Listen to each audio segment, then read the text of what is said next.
Looking for a summer destination this month of April and May?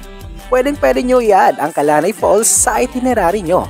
Dito ay mamamangha kayo sa napakalino na tubig at napakatahimik na kapaligiran. Naswak na swak sa mga gusto mag-enjoy at mag-chill lang.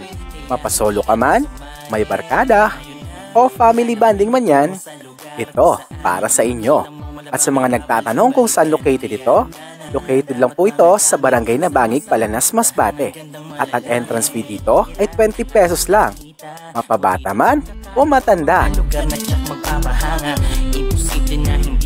At sa katunayan nga mga kagulong, ito ang pang-apat na beses kong binalikan ang falls na to. At ito din ang nagsilbing relaxation place ko. At naging paborito na din na spot.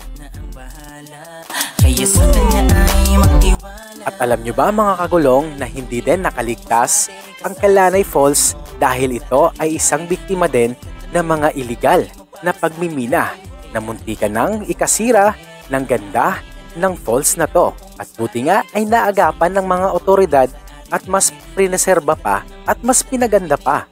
Ayan nga, binigyan nila o ginawa nila ng hagdanan para yung mga turistang pupunta dito ay hindi na mahirapan, lalo na kung tuwing umuulan.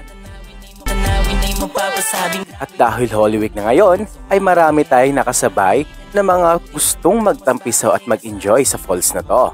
Kasama ang pamilya, tropa, may jowa man o mawala, ay tsak, mag-e-enjoy ka dito. Dahil napakaganda ng lugar na to na goods for relaxation and unwind.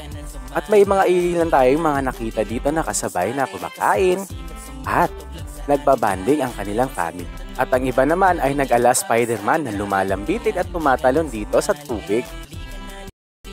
Sa mga takot sa malalalim, don't you worry dahil may mga mabababaw na part naman na siguradong mag-e-enjoy ka pa rin. At overall, kung mapa-nature tripping and unwinding and relaxation, punta na dito sa Kalanay Falls located at Barangay Nabangig, Palanas, Masbate. Halika, libutin pa rin natin uli ang Masbate.